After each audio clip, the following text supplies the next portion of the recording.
નિયતિકૃત નિર્મિતમ, આ તો નિયતિનું નિર્માણ છે, જન્મ છે, એનું મૃત્યુ નિશ્ચિત છે.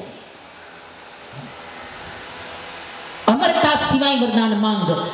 હયગ્રીવે કહ્યું તો પછી માં મને એવું વરદાન આપો કે જે ઘોડાના મસ્તક વાળો દેવતા હોય, કે જેના ધડ ઉપર ઘોડાનું મસ્તક હોય, અને ઘોડાને સંસ્કૃતમાં હય કહેવામાં આવે, એટલા માટે જે હયગ્રીવ હોય એવો જ દેવ મને મારી શકે. ઘોડાના મસ્તકમાં એવો જ દેવ મને મારી શકે, એ સિવાય કોઈ મને મારી ન શકે. જગદંબાએ કહ્યું ભલે જાઓ હે અસુરરાજ, હે હયગ્રીવ, તમને સામે હયગ્રીવ જ મારશે, ઘોડાના મસ્તક વાળો જ દેવ મારશે. આ વરદાન મેં એ હયગ્રીવ નામના અસુરને આપેલું હતું, અને એટલા માટે ભયંકર અસુર ચારે બાજુ મંડ્યો દુરાચાર ફેલાવા. હવે એને મારે કોણ? જો કોઈ દેવ ઘોડાના મસ્તક વાળું પ્રગટ થાય તો જ આ અસુર મરે, અને એને મારવા માટે ભગવાનનો આ શિરછેદન થયું છે.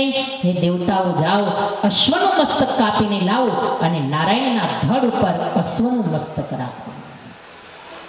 અને બરાબર ભગવતીની જે આજ્ઞા થઈ, ઘોડાનું મસ્તક કાપીને લાવ્યા, અને ભગવાન નારાયણના ધડ ઉપર અશ્વનું મસ્તક જ્યાં રાખ્યું, અને ભગવતી જ્યાં કૃપાની દ્રષ્ટિ કરી, ત્યાં તો સાક્ષાત ઘોડાના મસ્તક વાળા ભગવાન પ્રગટ થયા, અશ્વશીલ પ્રગટ થયા, અને ભગવાનનું સુંદર નામ પડ્યું. બોલીએ શ્રી હયગ્રીવ ભગવાન કી જય.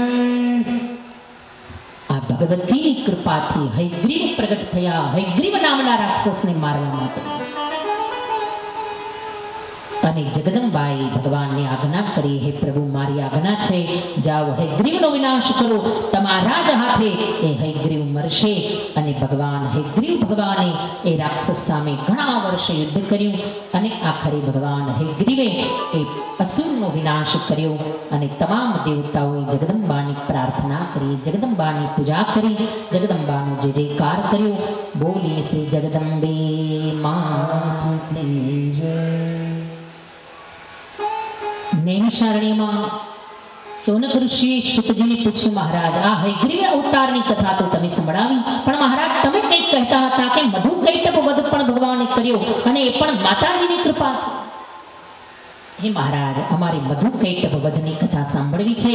એ મધુ કૈટભ વધની કથા સંભળાવો, કઈ રીતે ભગવાને મધુ અને કૈટભને માર્યા. અને અહીંયાથી અતિ સુંદર કથા મધુ કૈટભ વધની કથા. જો આ બધા દેવીના ચરિત્રો છે, આ બધા જગદંબાના ચરિત્રો, અપાર ચરિત્રો. એકવાર પ્રલયકાલીન જલરાશિની અંદર ભગવાન નારાયણ નિંદ્રાધીન છે, બરાબર સુતા છે પ્રલયકાલીન જલની અંદર, ચારે બાજુ જળબંબાકાર છે, નારાયણ વિશ્રામમાં છે. અને બરાબર એ સમયે ભગવાન નારાયણના કાનના મેલમાંથી બે અસુર પ્રગટ થયા. એકનું નામ છે મધુ, અને બીજાનું નામ છે કૈટભ. કાનના મેલમાંથી પ્રગટ થયા, ભગવાનના કર્ણ મેલમાંથી. અને ધીરે ધીરે તો સમુદ્રની અંદર જ મળ્યા મોટા થવા, અને એવા વિકરાળ, એવા બળવાન થયા, જળચર જીવોને મળ્યા છે હેરાન કરવા. અને એમ કરતા કરતા તો બરાબર કમલ ઉપર બેઠેલા બ્રહ્માજીને જોયા, અને દોડતા આવ્યા. બ્રહ્માજીને કહ્યું, હે બ્રહ્મા, હે પરમપિતા, અમારી સાથે યુદ્ધ કરો. બ્રહ્માજી તો તપ કરતા હતા, તપસ્યામાં ધ્યાનસ્થ હતા, અને આવા વિશાળ બળવાન રાક્ષસો, અને એમાં એકના બદલે બે, હું કઈ રીતે યુદ્ધ કરું? બ્રહ્માજીએ કહ્યું, મારું કામ નથી, ચાલો આને નારાયણ પાસે લઈ જાઓ. પણ પેલા બંને તો બ્રહ્માને મારવા માટે દોડ્યા, અને નારાયણ કમલનાલ છોડીને ભાગ્યા, અને બરાબર નારાયણના શરણમાં આવ્યા. અને પેલા મધુ અને કૈટભ બે પાછળ બ્રહ્માજીની સાથે લડાઈ કરવા માટે, અને બરાબર બ્રહ્માજી નારાયણના ચરણમાં આવ્યા. પણ આવીને જ્યાં જોયું, નારાયણને પુકાર્યા, નારાયણની પ્રાર્થના કરી, નારાયણનો આર્તનાદ કર્યો, પણ ભગવાન તો નિંદ્રાધીન છે, ભગવાન તો સુતા છે. બહુ પુકાર કર્યો બ્રહ્માજીએ, બહુ આર્તનાદ કર્યો, પણ છતાંય ભગવાન જાગતા નથી. અને બ્રહ્માજીએ વિચાર કર્યો, ભગવાન જાગતા નથી એનું કારણ ભગવાન યોગ માયાને આશ્રિત થઈ અને યોગ નિંદ્રાના ખોળામાં પરમાત્મા સૂઈ ગયા છે, નિંદ્રાધીન થયા છે. હવે તો ભગવાન તો જ જાગે જો આ યોગ માયા, આ યોગ નિંદ્રાની પ્રાર્થના કરવામાં આવે. અને અહીંયા બ્રહ્માજી બહુ સુંદર યોગ માયા, યોગ નિંદ્રાની પ્રાર્થના કરી, અને જેને ઋષિઓએ રાત્રિ સુક્ત કહ્યું છે. જો આખા જગતને આરામ આપનારી દેવી કોઈ હોય ને તો આ યોગ નિંદ્રા છે. આ પણ જગદંબાનું જ સ્વરૂપ છે. નિંદ્રા દેવી. જો નિંદ્રા જ ન હોય તો શું થાય આપણું જરાક વિચાર તો કરો. ઘણીવાર રાત્રે કંઈક ટેન્શનના કારણે કલાક દોઢ કલાક નિંદર ખાલી ના આવે ને ત્યાંય માણસ હેરાન થઈ જાય. ગોળીઓ ખાવી પડે નિંદર લેવા માટે, નિંદ્રા કરવા માટે. નિંદર જો ના આવે તો શું થાય? શું થાય માણસ? કેટલા કૃપાળુ છે આ જગદંબા યોગ માયા નિંદ્રા દેવી કે જે આખા જગતને પોતાના ખોળામાં સુવડાવી દે છે. જા જા નિંદ્રા હું તને વારું. નિંદ્રા એ સાક્ષાત જગદંબાનું સ્વરૂપ છે.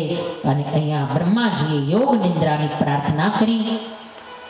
ઓમ વિશ્વેશ્વરીમ જગતધાત્રીમ સ્થિતિ સંહારકારિણીમ નિંદ્રામ ભગવતીમ વિષ્ણુમ રતુલામ તેજસઃ પ્રભુ.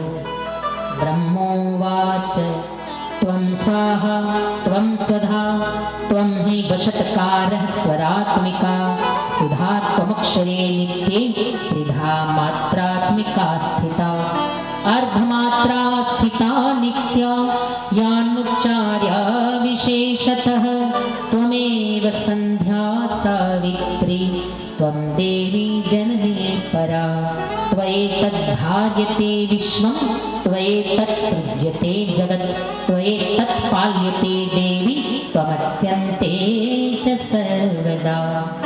વિસૃષ્ટો સૃષ્ટિરૂપા ત્વં સ્થિતિરૂપા ચ પાલને તથા સૌરંતિ રૂપાંતે જગતસ્ય જગન્મય. જો બરાબર સાંભળજો. આ રાત્રિ સુક્તમ છે જે ચંડી પાઠની અંદર ગાવામાં આવ્યું છે. બહુ સુંદર રાત્રિ સુક્તમ.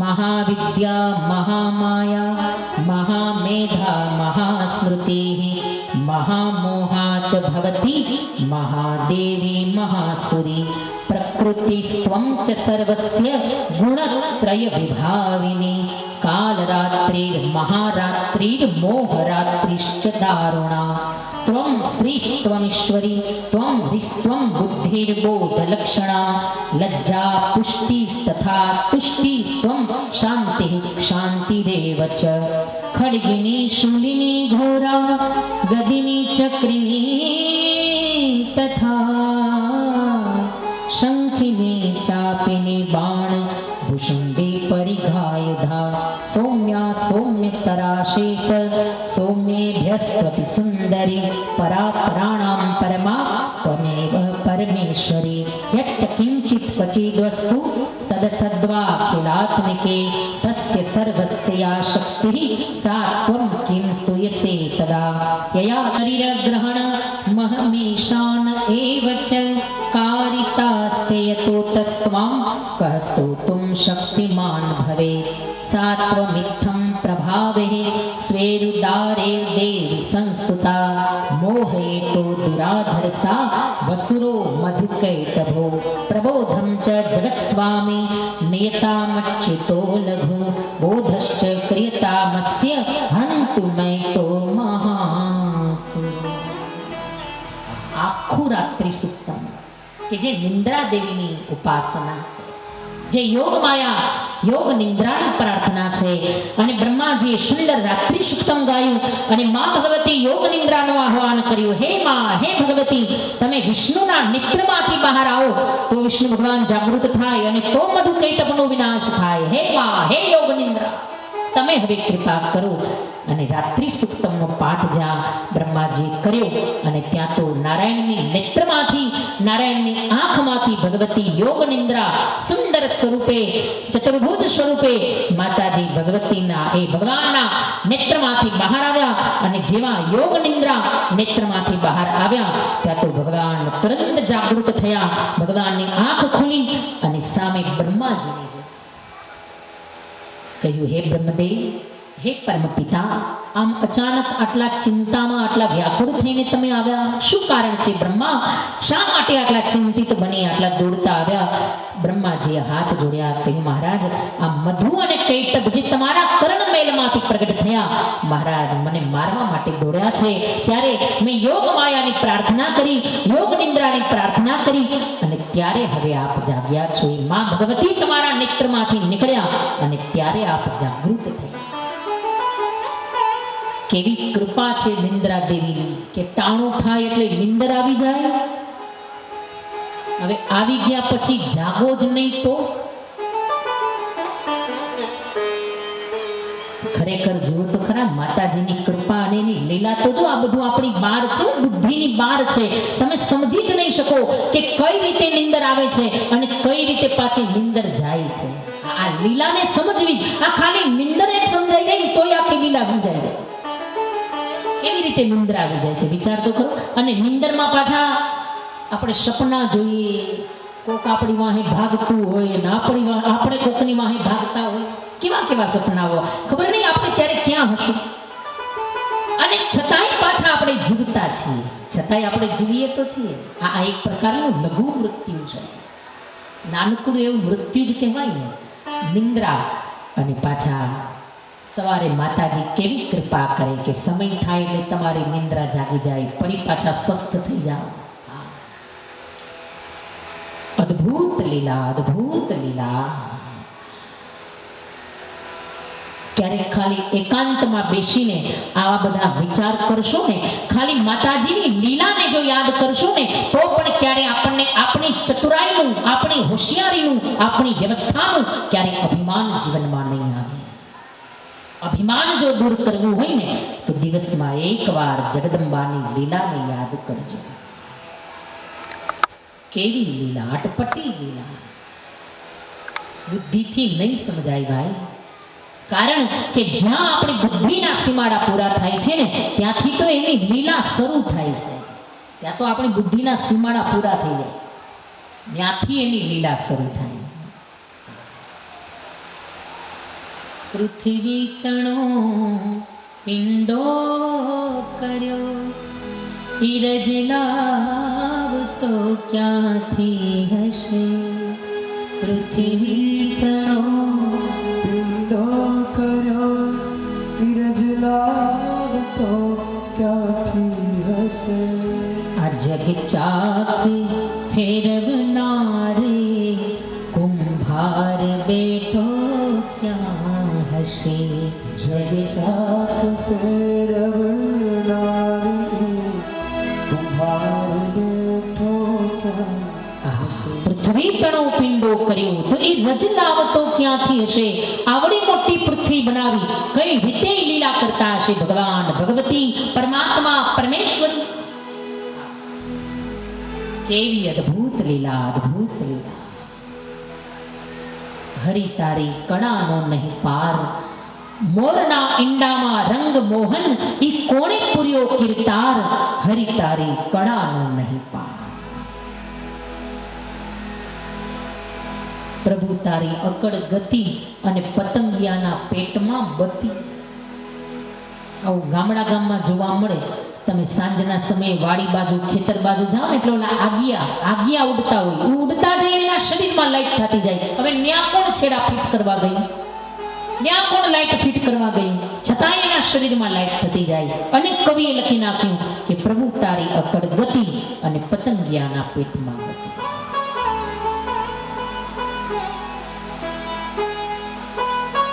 પૃથ્વી તણુ પિંડો, કેવી પૃથ્વી બનાવી છે. પાછી ગોળ છે, પાછી ફરતી જાય છે. વૈજ્ઞાનિકોએ પણ સાબિત કરી દીધું કે પૃથ્વી ફરે છે, પૃથ્વી પરિક્રમા કરે છે અને એની ઉપર આપણે પાછા રહીએ છીએ. પૃથ્વી ફરે છે તો આપણે ક્યાં ફરીએ છીએ? આપણે તો જ્યાં છીએ ત્યાં જ છીએ. છતાંય પૃથ્વી ફરે છે પણ આપણે ફરતા નથી, ફેરે ચડતા નથી. ચકડોળમાં બેસો, જો ચકડોળ ફરે તો ફેરે ચડવા જોઈએ ને, ફેરે ચડે, ચક્કર આવે. એવું કંઈ થતું નથી. પૃથ્વી ફરે છે છતાંય આપણે જેમના તેમ છીએ. એની લીલાને વંદન કરવા સિવાય, પ્રણામ કરવા સિવાય અને પ્રાર્થના કરવા સિવાય જીવ બીજું કાંઈ જ ન કરી શકે. એ આગના થાંભલા રોજ ઉભા રહે, એ વાયુનો વીજણો રોજ હાલે. એ ભાગતી ભાગતી પડી જતી એ રાત નવ સૂર્યને હાથ આવે. કેવી લીલા! આભના થાંભલા રોજ ઊભા રહે અને વાયુનો વિંજણો રોજ હાલે. ક્યારેક પવન રોકાઈ જાય તો કે હાલો આજ પવન દેવ નીકળવાનું જ ભૂલી ગયા, પવનનો વિંજણો રોકાઈ જાય તો કઈ રીતે શ્વાસ લઈ શકાય? આભના થાંભલા રોજ ઊભા રહે. આવડું મોટું આકાશ છે, એકેય થાંભલો છે? આટલા મંડપને ટેકો આપવા માટે કેટલા થાંભલા છે? જુઓ, આટલા થાંભલા હોય ત્યારે ખાલી આવડો મંડપ ટકે તો વિચાર તો કરો, આવડું આકાશ છતાં એકેય થાંભલું નથી. આભના થાંભલા રોજ ઊભા રહે અને વાયુનો વિંજણો રોજ હાલે અને ભાગતી ભાગતી પડી જતી એ રાત નવ સૂર્યને હાથ આવે. એકવાર એની લીલાને યાદ કરજો બસ.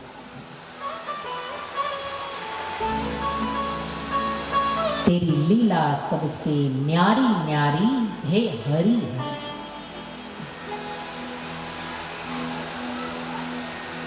બ્રહ્માજી કહ્યું, મહારાજ મધુકૈટભ મને મારવા આવ્યા છે, હવે તમે એની સાથે લડાઈ કરો, મધુકૈટભનો વધ આપ કરો.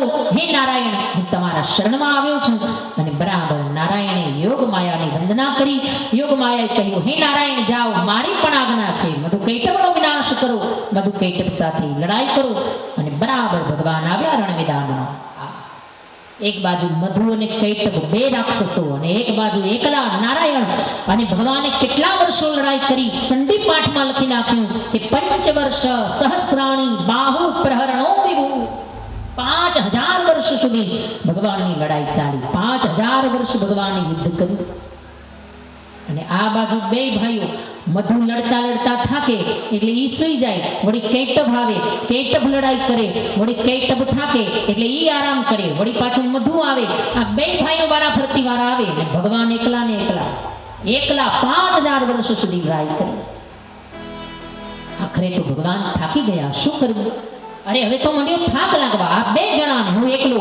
ભગવાને કહ્યું, ભાઈ એ અસુરો, બરાબર ન્યાયથી લડાઈ કરો. તમે બે જણા છો ને હું એકલો છું, મને થોડો આરામનો સમય આપો. મધુકૈટભે કહ્યું, ભલે જાઓ, તમે થોડો આરામ કરી લો. અને બરાબર થોડો એ યુદ્ધમાં વિરામ મળ્યો અને ભગવાને વિચાર કર્યો, આ કોઈ રીતે મરતા નથી, કઈ રીતે આ બેને મારવા? કોણ મારે આને? અને બરાબર ભગવાનને યાદ આવ્યું કે આ એ જ મધુ અને કૈટભ છે કે જ્યારે જળબંબાકાર પાણી જોયું, કંઈ ન મળ્યું, ત્યારે એને નવારણ મંત્રનો જાપ કર્યો હતો. એક મંત્રનો જાપ કર્યો હતો અને ત્યારે સ્વયં ભગવતી એની પાસે પ્રગટ થયા હતા. અને ભગવતીએ ત્યારે મધુ અને કૈટભને વરદાન આપ્યું કે હે અસુરો, તમે અમર તો નહીં બની શકો, કંઈક બીજું વરદાન માંગો. ત્યારે મધુ કૈટભે કહ્યું, માં, જો અમને વરદાન આપવું હોય તો ઈચ્છા મૃત્યુનું વરદાન આપો. જ્યારે અમારી ઈચ્છા થાય ત્યારે જ અમે મરી. ઈચ્છા મૃત્યુનું વરદાન. ભગવાનને યાદ આવી ગયું, હા, આને તો ભગવતીએ ઈચ્છા મૃત્યુનું વરદાન આપ્યું છે, એટલે હવે આ બે તો જ મરે જો ભગવતી કૃપા કરે, જો જગદંબા કૃપા કરે તો જ મધુ અને કૈટભનો વધ શક્ય છે. અને ભગવાન નારાયણ સામે યોગ માયા ઊભા છે સુંદર સ્વરૂપે. અને બરાબર ભગવાન યોગ માયા જગદંબાના શરણમાં ગયા અને ભગવાન યોગ માયા જગદંબાની પ્રાર્થના કરી, હે માં, હે ભગવતી, તમે જ આ બે અસુરોને વરદાન આપ્યું છે ઈચ્છા મૃત્યુનું. હવે આ બે મરતા નથી, તમારા આશીર્વાદ વિના અને તમારી કૃપા વિના નહીં મરે. તમે જ દયા કરો માં. ભગવાને કહ્યું, નારાયણ, ચિંતા ન કરો, જાઓ, ફરીવાર લડાઈ શરૂ કરો. હવે મારા સૌંદર્ય દ્વારા એ બેને એવા હું મોહિત કરીશ અને મારા મોહને વશ થઈ અને તમારા હાથે બે મરી જશે. મારું વરદાન છે, હે નારાયણ, તમારા હાથે બેનો ઉદ્ધાર થશે. અને બરાબર નારાયણ આવ્યા ફરીવાર પાછા રણ મેદાનમાં, યુદ્ધના મેદાનમાં, અને મળ્યા છે મધુ અને કૈટભ સાથે લડાઈ કરવા. અને બરાબર ભગવતી જગદંબા યોગ માયાએ એવું સુંદર સ્વરૂપ ધારણ કર્યું, એવા સુંદરી બન્યા અને પોતાના કૃપા કટાક્ષ થઈ, પોતાના નેત્ર કટાક્ષ થઈ એ બંનેને કામ વિહવલ કર્યા. અને આ સુંદરીને જ્યાં જોઈ ત્યાં તો મધુ અને કૈટભ એવા મોહિત થયા, મોહાંધ થઈ ગયા. અરે આવી સુંદર રાજકન્યા જીવનમાં ક્યારેય જોઈ નથી, આવી સુંદરી. અને આ સુંદરીને જોઈને બે મોહિત થઈ ગયા.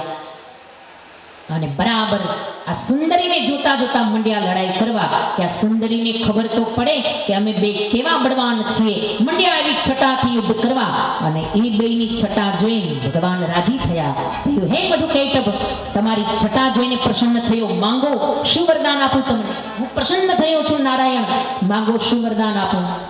માગી લો બે ભાઈઓ. પણ મધુ અને કૈટભનું ધ્યાન પેલી સુંદરીમાં છે. અરે અમે માગીએ, જો અમે માગીએ તો પેલી સુંદરી પાસે અમારું નામ જરા નીચું થઈ જાય. અમારે તો સુંદરીને અમારું બળ બતાવવું છે, અમારું પૌરુષત્વ બતાવવું છે. એટલે ઈશામાં ભગવાનને મંડ્યા કહેવા, હે નારાયણ, અમે ભિખારી નથી કે અમે તમારી પાસે માંગીએ. હા, તમારું યુદ્ધ કૌશલ્ય જોઈને અમે પ્રસન્ન થયા છીએ. હે નારાયણ, માગી લો, તમારે શું જોઈએ છે. જો ભગવતીએ કેવા મોહિત કર્યા. મંડ્યા નારાયણને કહેવા, માંગી લો, શું જોઈએ છે. અને ભગવાન મંડ્યા હસવા, હાથ જોડ્યા, હે અસુરરાજ, જો ખરેખર પ્રસન્ન થયા હોય તો મારા હાથે મરી જાઓ, મારા હાથે તમારું મૃત્યુ થાય, બસ આટલું જ વરદાન મારે જોઈએ છે, બીજું કાંઈ જોતું નથી. હવે ઓલા બેને ખબર પડી, અરે આ તો આપણે છેતરાઈ ગયા, તો દગો થયો આપણી સાથે. પણ હવે શું થાય. હવે તો વરદાન આપી દીધું છે. મધુ અને કૈટભે કહ્યું, ભલે નારાયણ, અમે તમારા હાથે મરવા તૈયાર છીએ, પણ એક શરત છે અમારી. એવી જગ્યાએ અમે મરશું કે જ્યાં પાણી ન હોય. ચારે બાજુ જળબંબાકાર છે, જળની અંદર યુદ્ધ થઈ રહ્યું છે. એવી જગ્યાએ અમારું મૃત્યુ થાય જ્યાં ક્યાંય પાણી ન હોય. ભગવાને કહ્યું, ભલે, હું તૈયાર છું. ભગવાન બેસી ગયા અને પોતાની જાંઘને એવી ભગવાને ફેરવી, એટલી વિશાળ કરી પોતાની જાંઘને, અને એની ઉપર ભગવાને મધુ અને કૈટભને સુવડાવ્યા અને પોતાનું સુદર્શન ભગવાને ધારણ કર્યું અને પોતાના સુદર્શન દ્વારા મધુ અને કૈટભના મસ્તકનું ભગવાને છેદન કર્યું. અને દેવતાઓએ પુષ્પની વર્ષા કરી, દુંદુભીના નાદ કર્યા અને પરમાત્માનો જય જયકાર કરતા બોલીએ શ્રી જગદંબે માં, બોલીએ શ્રી નારાયણ ભગવાન. જગદંબાની કૃપાથી ભગવાને મધુ અને કૈટભને માર્યા. મધુને માર્યો એટલે ભગવાનનું નામ પડ્યું માધવ, અને કૈટભને માર્યો અને એટલા માટે ભગવાનનું નામ પડ્યું કેશવ. અને તમામ દેવતાઓએ જગદંબાની પ્રાર્થના કરી, હે માં, તમારા કારણે આ મધુ અને કૈટભ મરાયા. ભગવતીએ કહ્યું, દેવતાઓ, વાત તો સાચી છે, મારી કૃપાથી મરાયા, પણ ખરેખર આનો યશ તો વિષ્ણુને જવો જોઈએ, કારણ કે એણે 5000 વર્ષ સુધી આ દાનવો સાથે લડાઈ કરી. એટલે આજથી ભગવાનનું નામ માધવ અને કેશવ પડશે. મધુને માર્યો એટલે માધવ મધુસૂદન થઈ, કૈટભને માર્યો એટલે ભગવાન માતાજીની કૃપાથી કેશવ તરીકે પ્રખ્યાત. અનેક દેવતાઓએ ભગવાન મધુસૂદનની પ્રાર્થના કરી. કેશવા માધવા હે દેવા મધુસૂદના, કેશવા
મધુ સુંદર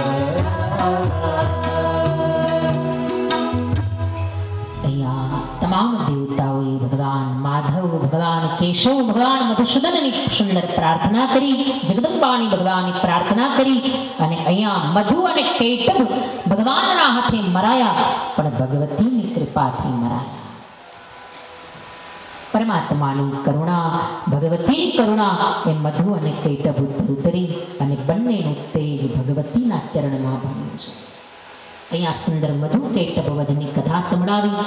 નારાયણે બ્રહ્માને કહ્યું, હે બ્રહ્મા, તમને યાદ આવ્યું આ એ જ ભગવતી છે કે જેની તમે આરાધના કરી હતી, અને મધુ કૈટબને મેં એ ભગવતીની કૃપાથી માર્યા હતા.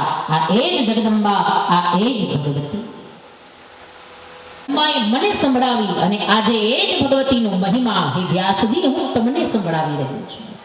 આ એ જ જગદંબા છે, એ જ ભગવતી છે કે જેની કૃપા નારાયણને પણ પ્રાપ્ત કરવી પડે, જેની દયા પરમાત્માને પણ મેળવવી પડે, જેનું ધ્યાન સ્વયં ભગવાનને પણ લગાવવું પડે, આ એ જ ભગવતી છે. એટલા માટે હે વ્યાસજી, તમારે મહાન પુત્ર જો જોતો હોય તો એક જ આરાધના છે અને એ છે ભગવતીની આરાધના. જાઓ, ભગવતીની આરાધના તમે કરો. અને નારદજીની વાત સાંભળતા પ્રસન્ન થયા વ્યાસજી મહારાજ. અને પછી તો વ્યાસજી મહારાજ ગયા હિમાલયના વનની અંદર અને કઠોર તપસ્યા માંડ્યા છે કરવા. એવું કઠોર તપ કર્યું, માં ભગવતીની આરાધના કરી, માતાજીની પ્રાર્થના કરી અને આરાધના કરતા કરતા સાક્ષાત માં ભગવતી પ્રગટ થયા. એકલા નહીં, સાથે દેવાધિદેવ મહાદેવ શિવજી મહારાજ પણ પ્રગટ થયા. બોલો ઉમાપતિ મહાદેવ કી જય. જગદંબા સહિત દેવાધિદેવ મહાદેવ શિવજી મહારાજ પ્રગટ થયા. વ્યાસજી હાથ જોડ્યા, કહ્યું મહારાજ મને એવો મહાન દીકરો મળે એવા આશીર્વાદ આપો. શિવજીએ કહ્યું, હે વ્યાસ, જાઓ, હું જ તમારો દીકરો બનીને તમારી પાસે આવીશ. હું જ તમારો પુત્ર બની, મારા અંશ રૂપે હું જ તમારો દીકરો બની અને તમારે ત્યાં પ્રગટ થઈશ. શિવજી મહારાજે કૃપા કરી, શિવજી આશીર્વાદ આપ્યા, ભગવતી આશીર્વાદ આપ્યા અને બરાબર ધીમે ધીમે સમય માંડ્યો છે વીતવા. અને સુંદર સુખદેવજીના પ્રાગટ્યની કથામાં વ્યાસજી લઈ જાય. એકવાર બરાબર વ્યાસજી મહારાજ યજ્ઞ કરવા માટે તૈયાર છે. અરણીનું મંથન કરી રહ્યા હતા, કાષ્ટનું મંથન કરી રહ્યા હતા અગ્નિને પ્રગટ કરવા માટે.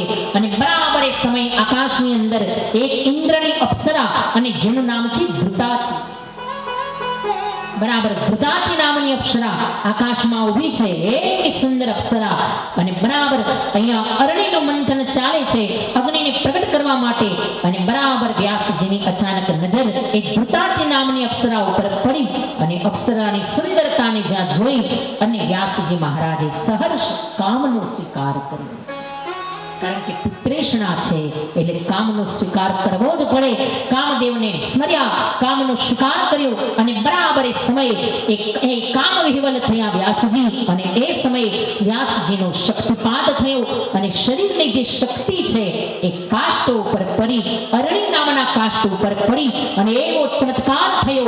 એક સુંદર દિવ્ય અગ્નિ સ્વરૂપી, દિવ્ય તેજોમય સ્વરૂપી એક કાષ્ટમાંથી એક બાળકનો જન્મ થયો. અને તમામ દેવતાઓએ એ બાળકનું સુંદર નામ રાખ્યું. બોલીએ શ્રી સુખદેવજી મહારાજ કી જય. બોલીએ શ્રી સુખદેવજી મહારાજ કી જય. બરાબર ધૃતાચી નામની અપ્સરાને જોઈ અને વ્યાસજીની નજર એ અપ્સરા ઉપર પડી. પણ વ્યાસજીને જોયા એટલે અપ્સરાને જરા બીક લાગી ગઈ. અરે ક્યાંક વ્યાસજીના ધ્યાનમાં મારા કારણે ભંગ થશે અને વ્યાસજી મને શ્રાપ આપી દેશે તો. એટલે એને ડર લાગ્યો. એટલે અપ્સરા ત્યાંથી પોપટીના સ્વરૂપે ભાગી અને પોપટીના સ્વરૂપે ભાગી. એટલા માટે આ બાળકનું નામ પડ્યું સુખદેવજી. કારણ કે પોપટીને સંસ્કૃતમાં શુકી કહેવામાં આવે અને શુકીના કારણે આ બાળકનું પ્રાગટ્ય થયું. એટલા માટે નામ પડ્યું સુખદેવજી. એવો અદ્ભુત દીકરો, અયોનિજ દીકરો. કોઈ સ્ત્રી દ્વારા, કોઈ ગર્ભ દ્વારા, કોઈ યોનિ દ્વારા જન્મ નથી થયો. કાષ્ટમાંથી, અગ્નિમાંથી સુખદેવજી મહારાજ પ્રગટ થયા. તમામ દેવતાઓએ સુખદેવજીની સુંદર પ્રાર્થના કરી. મહારાજ એ દિગંબરા દિગંબરા ગુરુ શુકવલ્લભ દિગંબરા દિગંબરા દિગંબરા ગુરુ શુકવલ્લભ એ દિગંબરા દિગંબરા ગુરુ શુકવલ્લભ દિગંબરા દિગંબરા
બોલી શ્રી સુખદેવજી મહારાજ કી જય.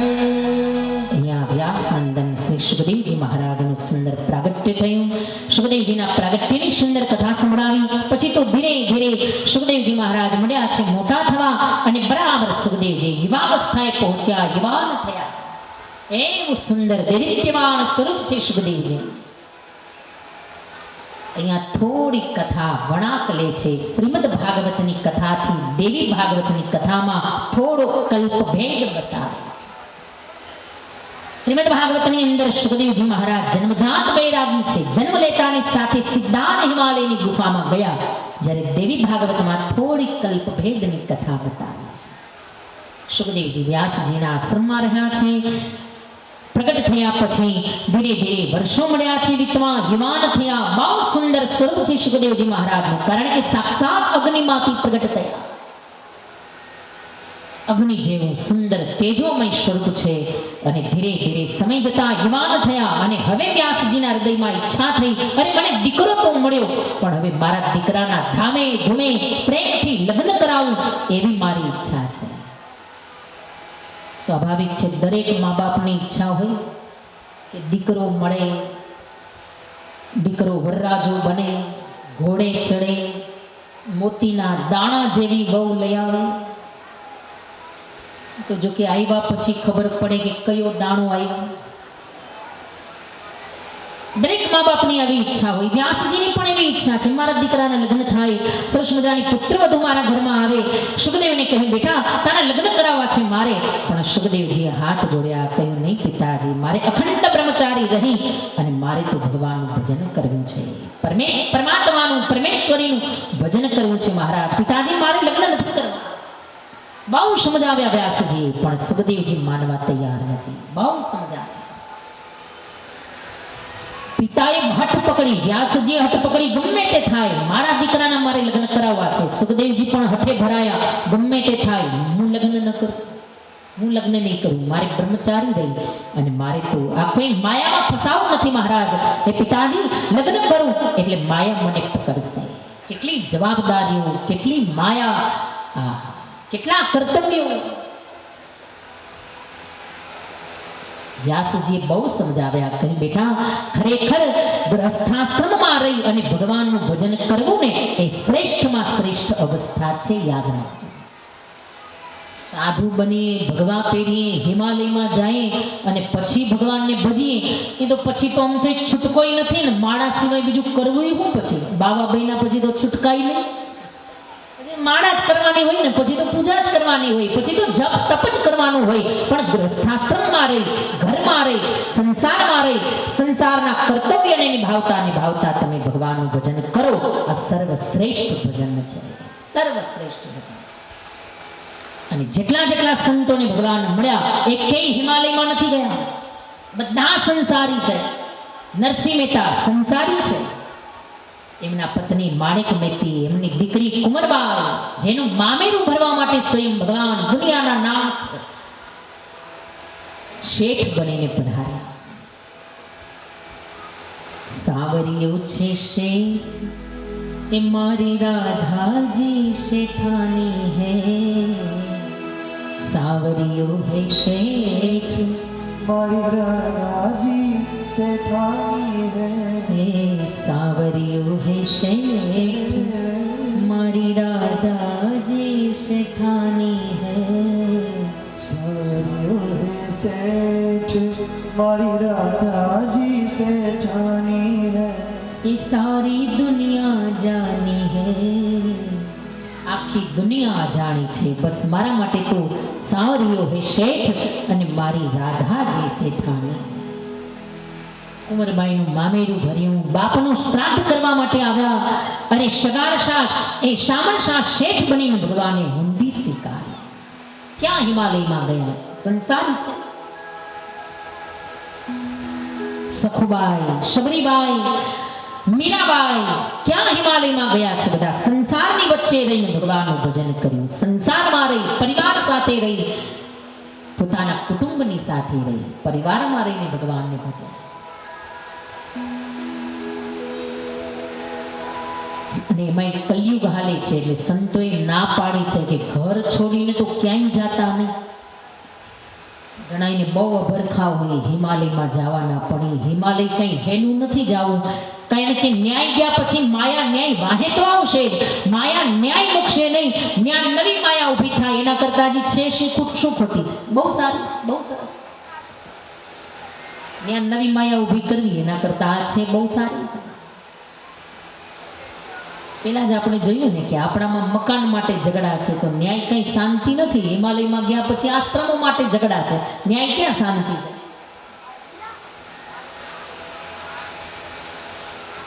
ન્યાય ઉપાધિ છે.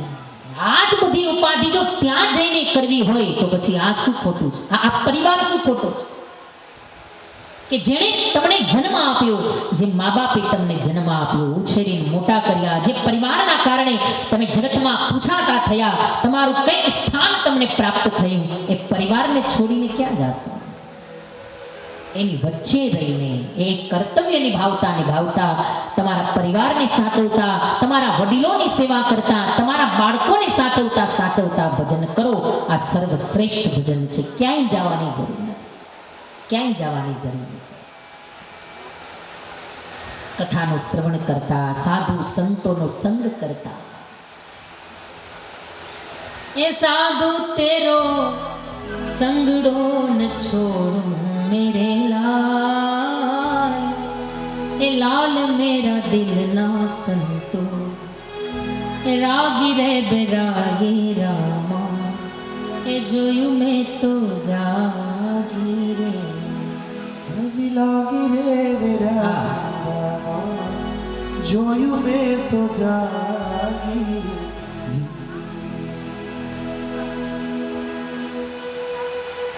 સાધુઓનો સંગ કરતા ખાલી કપડા રંગવાથી, ખાલી ભગવા પહેરવાથી સાધુ નથી બનાતું ભાઈ. મન ખરેખર રંગાયેલું હોય ને, મન જ્યારે ભગવું બને, મન જ્યારે રંગાય ત્યારે ખરેખર પરમાત્મા પ્રાપ્ત થાય. અને એ તો સંસારમાં રહીને પણ થાય. ઘર છોડ કે વન में वास कियो, પણ મન વાસના ત્યાગ कियो ही नहीं. पंच केस बढ़ाए के धूणी दखे, शतभोग हरि को दियो ही नहीं. घर छोड़ के वन में वास कियो, પણ મન વાસના ત્યાગ કિયો હી નહીં. વનવાસ કર્યો પણ મનમાં જે વાસના છે એનું શું? એને તો હજી છોડી જ નથી. ઘર છોડ્યું પણ મનની વાસના જો ન છૂટે તો એ બધું જ નકામું. એના કરતાં તો ઘરમાં રહી, પરિવારમાં રહી, સંસારમાં રહી, તમારા પરિવારની સાથે કર્તવ્યનિષ્ઠ થતા તમારું કર્તવ્ય બજાવતા બજાવતા ભગવાનને ભજો, સર્વશ્રેષ્ઠ ભજન છે. એકવાર નારદજી મહારાજ દ્વારિકામાં ભગવાનના દર્શન કરવા માટે આવ્યા. ખબર પડી કે દ્વારિકાનાથ એના અંતઃપુરમાં, એના મહેલમાં એકાંતમાં બેઠા છે. એટલે નારદજી વિચાર કર્યો, ચાલ જરા જવું તો ખરા, ભગવાન એકલા બેઠા બેઠા શું કરે છે. એટલે નારદજી આવ્યા પણ સીધા અંદર ન ગયા, દરવાજાની પાછળ છુપાઈને મંડ્યા જોવા કે આ ભગવાન એકલા બેઠા છે ને શું બેઠા બેઠા કરે છે, કંઈક બોલે છે ભગવાન, કોને યાદ કરે છે. અને બરાબર સાંભળ્યું કે અરે ભગવાન તો એકાંતમાં બેઠા બેઠા પોતાના પરમ ભક્ત, પરમ પ્યારા ભક્ત અર્જુનને યાદ કરે છે. ઓહો, ભગવાન અર્જુનને યાદ કરે છે.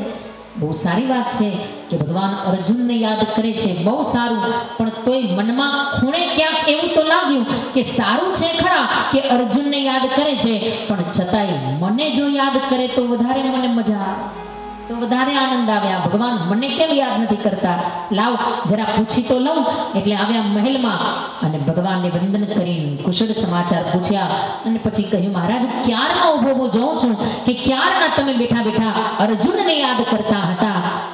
મહારાજ અર્જુન તો સંસારી છે, ઘરબાર વાળો છે, પુત્ર પરિવાર વાળો છે. અરે મેં તો તમારા માટે ભગવાન પહેરી લીધા, સાધુ બની ગયો, અહર્નિશ તમારું ભજન કરું છું, છતાંય મારા કરતા તમને અર્જુન વધારે વાળો છે. હું તો સાધુ બની ગયો તમારા માટે, તોય તમે મને યાદ નહોતા કરતા, મારા કરતા અર્જુન વધારે વાળો છે. એનું કારણ ભગવાને કહ્યું, નારદજી આમ થિયરિકલ સમજાવીશ ને તો કદાચ નહીં સમજાય, એના કરતાં પ્રેક્ટિકલ સમજાવું તો તરત તમને ગળે વાત ઉતરી જશે. એક કામ કરો, જાઓ અહીંયાથી થોડે દૂર શિવ મંદિર છે, જાઓ શિવ મંદિરે જઈ દૂધનો કળશ ભરી અને શિવજી ઉપર અભિષેક કરી મારી પાસે પાછા આવો. નારદજીએ કહ્યું, ભલે હમણાં અભિષેક કરીને આવો, એમાં શું મોટી વાત છે. મંડ્યા તો જવા. ભગવાને કહ્યું, વાર્યું વાર્યું, એ રીતે નહીં, કળશ લઈને જવાનું છે, પણ કઈ રીતે કે સરાબોર આખો કળશ દૂધનો ભરેલો હોવો જોઈએ, એક ટીપોય સમાવાની જગ્યા હોવી ન જોઈએ. આ રીતે કળશ દૂધથી ભરો અને પછી એ દૂધનો કળશ લઈને શિવજી પાસે જાઓ, અભિષેક કરો. પણ એ રીતે શરત એ કે વચ્ચે તમે જતા હોય એ સમય દરમિયાન ક્યાંય પણ એક ટીપુય દૂધનું ઢોળાવવું ન જોઈએ. જો ઢોળાશે તો તમે શરત હારી જશો. સરાબોર આખે આખો છલોછલ કળશ ભરવાનો અને એક ટીપુય ઢોળાવવું ન જોઈએ. નારદજી કહ્યું, ભલે ટ્રાય કરું, નહીં ઢોળાવા દઉં, ધ્યાન બરાબર રાખીશ. અને ભગવાને પોતાના 2-4 ઋષિઓને સાથે મોકલ્યા ધ્યાન રાખવા માટે. નારદજી બરાબર ઢોળતા તો નથી ને દૂધ, અને આખો કળશ છલો છલ સરાબોર એક ટીપુય અંદર ન સમાય એ રીતે કળશ દૂધનો ભર્યો. અને બરાબર નારદજી કળશ ઉઠાવ્યો. જો આ બહુ અઘરું છે, આખો છલો છલ ભર્યો હોય કળશ કાંઠા સુધી અને પછી એ ન ઢોળાય એ અશક્ય છે. પણ બરાબર નારદજી મહારાજ ધીમે ધીમે બહુ સાવધાનીથી ચાલતા ચાલતા છેક શિવ મંદિર સુધી ગયા. એક ટીપુય દૂધનું ઢોળાવા ન દીધું. બરાબર જઈ શિવ મંદિર ઉપર શિવલિંગ ઉપર અભિષેક કર્યો અને એવા રાજી થઈ ગયા. હા, શરત જીતી ગયો, ભગવાનની શરતમાં નિપુણ બની ગયો હું, મારો વિજય થયો. દોડતા આવ્યા ભગવાન પાસે, કહ્યું, મહારાજ એક ટીપુય ઢોળાવા ન દીધું.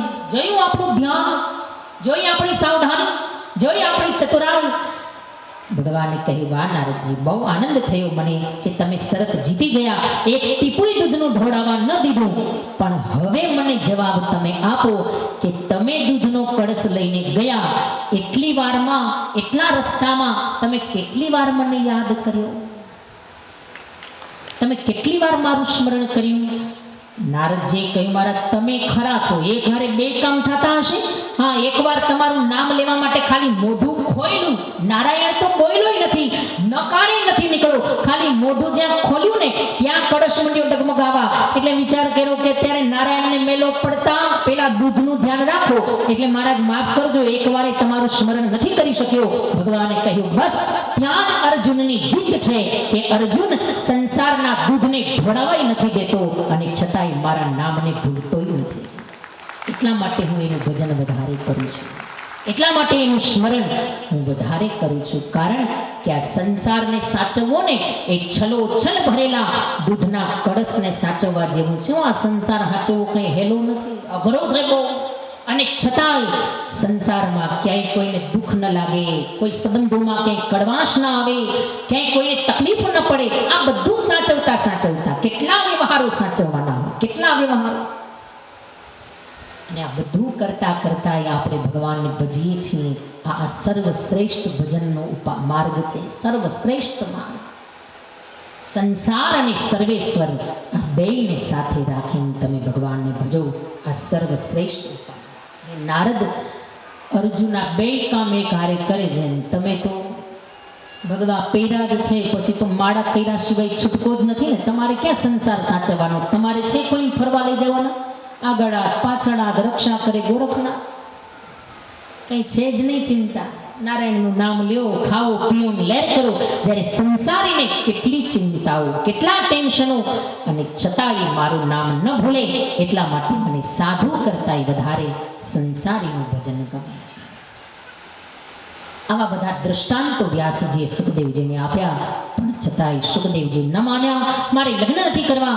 વ્યાસજીએ કહ્યું, બેટા તો પછી એક કામ કર, દેવી ભાગવતની કથા સાંભળ, દેવી ભાગવતને વાંચન કર, એનું મનન કર, એનું ચિંતન કર, તો કદાચ તને સમજાય કે ગૃહસ્થાશ્રમનો મહિમા શું છે.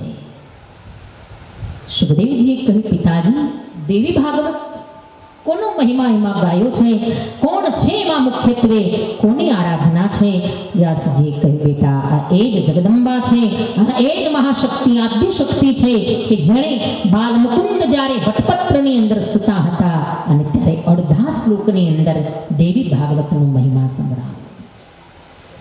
ભગવાન બાલમુકુંદ જ્યારે બાલક સ્વરૂપે વટપત્રની અંદર વટસ્ય પત્રસ્ય પુટે સયાનંદ બાલમ મુકુંદમ મનસા સ્મરા. ભગવાન વટપત્રની અંદર સૂતા હતા, ચારે બાજુ જલ હી જલ છે, અને નાનકડા બાલકૃષ્ણ વિચારમગ્ન થયા, અરે હું ક્યાંથી પ્રગટ થયો, કઈ રીતે પ્રગટ થયો, મારે શું કરવાનું છે? અને ત્યારે સુંદર જગદંબાની આકાશવાણી થઈ અને માં ભગવતી બોલ્યા, સુંદર અડધો શ્લોક ભગવતી બોલ્યા. જોજો ખરેખર આ દેવી ભાગવતનું પ્રાગટ્ય જો ક્યાંયથી થયું હોય તો જગદંબાના મુખમાંથી થયું છે. જગદંબાએ નારાયણને કહ્યું, નારાયણે બ્રહ્માને કહ્યું, બ્રહ્માએ વ્યાસને કહ્યું, અને વ્યાસજી આ અડધા શ્લોકમાંથી આટલા શ્લોક બનાવ્યા. ખાલી અડધા જ શ્લોકમાંથી દેવી ભાગવતની રચના વ્યાસજીએ કરી, પણ ખરેખર મૂળ આનું પ્રાગટ્ય ભગવતીના મુખમાંથી થયું. અને ભગવતી અડધો જ શ્લોક બોલ્યા, સર્વં ખલવિદં મેવાહં નાન્યદસ્તિ સનાતનં. સર્વં ખલવિદમેવાહં, સર્વં ખલવિદમેવાહં. ચારે બાજુ જળબંબાકાર છે, કોઈ અવાજ નહીં, ચારે બાજુ જળબંબાકાર, જલ હી જલ. અને એ જલની વચ્ચે વટપત્રની અંદર ભગવાન બાલમુકુંદ સૂતા છે, અને એમાં એવો સુંદર રણકાર થયો માં ભગવતીનો, અને માં ભગવતી જગદંબાએ અર્ધ શ્લોક ગાયો. સર્વં ખલવિદમેવાહં, સર્વં ખલવિદમેવાહં, નાન્યદસ્તિ સનાતનં. સર્વં ખલવિદમેવાહં, નાન્યં દસ્તિ સનાતનં. અને પછી ભગવાન કૃષ્ણે જ્યારે પૂછ્યું આ કોનો અવાજ છે, અને ત્યારે જગદંબા પ્રગટ થયા, કહ્યું, હે નારાયણ, તમે મારું જ સ્વરૂપ છો, મારામાંથી જ પ્રગટ થયા છો, અને મારી આજ્ઞા છે જાઓ. હે નારાયણ, હવે આપ સૃષ્ટિનું સર્જન કરો. માએ સુંદર દેવી ભાગવતનો મહિમા બતાવ્યો, પ્રકૃતિનો મહિમા નારાયણને સંભળાવ્યો, અને એ જ મહિમા નારાયણે બ્રહ્માને સંભળાવ્યો, અને બ્રહ્માએ વ્યાસજીને સંભળાવ્યો, અને વ્યાસજી એમાંથી દેવી ભાગવતની રચના કરી. ખરેખર દેવી ભાગવતના ગાયક તો સ્વયં માં ભગવતી જગદંબા જ છે. વ્યાસજીએ કહ્યું, હે બેટા, હે સુખદેવ, આ એ જ માતાજી છે કે જેનો મહિમા આ દેવી ભાગવતમાં સંભળાવ્યો છે. તો દેવી ભાગવતનું ચિંતન કર. અને સુખદેવજી મહારાજે સુંદર દેવી ભાગવતનું ચિંતન કર્યું, દેવી ભાગવતની કથા સાંભળી, દેવી ભાગવતનું મનન કર્યું. પણ છતાંય સુખદેવજીના મનમાંથી વૈરાગ્ય ગયો નહીં, છતાંય એને ગ્રસ્થી થવાનું મન ન થયું. હવે શું કરવું? અને ત્યારે વ્યાસજીએ કહ્યું, બેટા, હવે એક જ ઉપાય છે. જા, એવા મહાપુરુષ પાસે તને મોકલું છું કે જેની પાસે ગયા પછી તને ખબર પડશે કે ગૃહસ્થાશ્રમમાં રહીને પણ ભજન કઈ રીતે થાય. એવા મહાપુરુષ પાસે તને મોકલું છું. જા. સુખદેવજીએ કહ્યું, પિતાજી, એવા મહાપુરુષ કોણ છે કે જે ગૃહસ્થી પણ છે અને વિરક્ત પણ છે? કોણ છે એવા મહાપુરુષ? વ્યાસજીએ કહ્યું, બેટા, આ ભૂમંડળ ઉપર એવા એક જ મહાપુરુષ છે કે જે ગૃહસ્થી પણ છે, રાજા પણ છે અને છતાંય પરમ વિરક્ત છે, છતાંય મહામંડલેશ્વર છે, છતાંય સાધુ શિરોમણી છે. અને એવા એક જ છે, અને એ છે વિદેહરાજ જનકરાજ મહારાજ, મિથિલાધિપતિ જનક રાજા. જા, જનક રાજા પાસે તું જા. જો વ્યાસજી મોકલ્યા છે સુખદેવજીને જનક રાજા પાસે. જનક રાજા પાસે તું જા તો તને ખબર પડે કે ગૃહસ્થાશ્રમ કોને કહેવાય, અને છતાંય સંસારમાં રહીને પણ વિરક્ત કઈ રીતે રહી શકાય, છતાંય વિદેહ કઈ રીતે રહી શકાય, એ તને જનક રાજા સમજાવશે. અને સુખદેવજી મહારાજ ભગવાન નામ સંકીર્તન કરતા કરતા દેવી ભાગવતનો મહિમા ગાતા ગાતા જનક રાજા પાસે આવ્યા, મિથિલાની અંદર આવ્યા. અને અહીંયા જનક રાજા અને સુખદેવજીનો બહુ સુંદર સંવાદ. વિદેહ રાજ છે જનક રાજા, રાજા છે, રાજાધિરાજ છે, મિથિલાધિપતિ છે, સમ્રાટ, ચક્રવર્તી સમ્રાટ.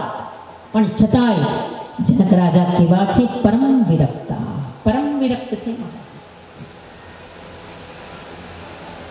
એકવાર મિથિલાની અંદર કોઈ મહાત્માજી સુંદર સત્સંગ પ્રવચન કરવા માટે આવ્યા. અને જનક રાજાએ વિચાર કર્યો, મારે પણ બરાબર આ પ્રવચન, આ સત્સંગ સાંભળવો છે. એટલે બરાબર જેવું પ્રવચન શરૂ થાય એટલે સૌની પહેલા આવીને જનક રાજા બેસી જાય. અને જનક રાજા જેવા આવે એટલે પેલા મહાત્માજી પ્રવચન શરૂ કરે. અને પછી તો અકડે ઠાઠ સાધુ સંતોનો દરબાર લાગી જાય. મિથિલાવાસીઓ પણ પ્રવચન સાંભળવા આવે. રોજનો આ નિયમ થઈ ગયો. પણ ક્યારેક ક્યારેક ભાઈ આ તો રાજા છે, ક્યારેક રાજકાર્ય સંભાળવાના હોય, ક્યારેક 5 મિનિટ મોડું જનક રાજાને આવતા થાય. પણ રાજાને આવતા મોડું થાય ત્યાં સુધી પેલા મહાત્મા પ્રવચન શરૂ ન કરે. જનક રાજા આવી જાય પછી જ પ્રવચન શરૂ થાય, ત્યાં સુધી પ્રવચન શરૂ ન થાય. એટલે બીજા કેટલાક સાધુ સંતો હતા ને, એ બધાને ઈર્ષા આવી. અરે, અમે બધા વૈરાગી છીએ, મહાત્માઓ છીએ, સાધુઓ છીએ, ભગવા વસ્ત્ર પહેરેલા છે, અને છતાંય અમારી રાહ નથી જોતા મહાત્મા, અને જનક રાજાની રોજ રાહ જુએ છે. આનું કારણ શું? બધા મંડ્યા વિરોધ કરવા. એટલે પેલા મહાત્મા કંઈ બોલ્યા નહીં. વિચાર કર્યો, ક્યારેક સમય આવશે ને ત્યારે બધાને બરાબર પાઠ ભણાવીશ, ત્યારે બધાને બરાબર સમજાવીશ કે જનક રાજાની કઈ સ્થિતિ છે. હવે એકવાર બરાબર અકડે ઠાઠ દરબાર ભરાયો છે. જનક રાજા સૌથી આગળ બેઠા છે અને પેલા મહાત્માજી બરાબર પ્રવચન કરી રહ્યા, સત્સંગ ચાલુ છે. અને અચાનક કેટલાક લોકો દોડતા એકદમ આવ્યા અને મળ્યા જનક રાજાને પુકારવા, હે જનક રાજા, હે મહારાજ, હે રાજાધિરાજ, જલ્દી દોડો, તમારા આખા મહેલમાં આગ લાગી ગઈ છે. આખો મહેલ ભડકે પડી રહ્યો છે મહારાજ, જલ્દી દોડો, હમણાં આખો મહેલ સળગી જશે, આગ લાગી છે મહેલમાં. અને આ વાત જ્યાં સાંભળીને ત્યાં તો ઓલા જેટલા મહાત્માઓ હતા ને પછડી પકડીને ભાગ્યા, દોડો દોડો, જલ્દી દોડો, આગ લાગી મહેલમાં, એમ કરતા કરતા મહેલ બાજુ દોડ્યા. પણ ત્યાં મહેલ પાસે જ્યાં આવ્યા ને ત્યાં તો કઈ આગ નથી લાગી. મહેલ તો એમનો એમ છે. બધા ભૂઠા પડ્યા, શરમાઈ ગયા, પાછા સભામાં આવ્યા. અને જેવા પાછા આવ્યા એટલે તરત મહાત્માજીએ પૂછ્યું કે તમે શું કામ દોડ્યા? આ મહેલ તમારો ક્યાં હતો? જેનો હતો એ તો જનક રાજા એમને બેઠા છે, એ તો દોડ્યા જ નથી, એનો તો વાળ પણ વાંકો નથી થયો, તો પછી તમે બધા શું કામ દોડ્યા? ખરેખર દોડવું જનક રાજાએ જોઈએ ને, એનો મહેલ છે, એનો મહેલ સળગતો હતો, છતાં એ ન દોડ્યા. તમે બધા શા માટે દોડ્યા? તમારો મહેલ મહેલ ક્યાં હતો? મહાત્માઓએ કહ્યું મહારાજ મહેલ અમારો નહોતો, પણ અમારા ઉતારા એ મહેલમાં હતા અને અમારી પછેડી ઉકાતી હતી. એ પછેડીઓ લેવા અમે દોડ્યા. એટલા માટે અમે અમારો સામાન, અમારી પછેડીઓ, અમારા જે ભગવા વસ્ત્ર હતા એ પડી ન જાય એટલા માટે અમે અમારા કપડાં, અમારા વસ્ત્ર, અમારો સામાન લેવા દોડ્યા. અને ત્યારે મહાત્માજીએ કહ્યું જોયું આટલો જ ફેર છે. તમે એક પછેડીનો મોહે છોડી ન શક્યા. જ્યારે જનક રાજાનો આખો મહેલ સળગતો હતો છતાંય જનક રાજા ઊભા ન થયા. તો વિચાર કરો કેટલા નિર્મોહી છે, કેટલા નિર્મોહ, કેટલા મોહથી પર, કેટલા સંસારથી પર.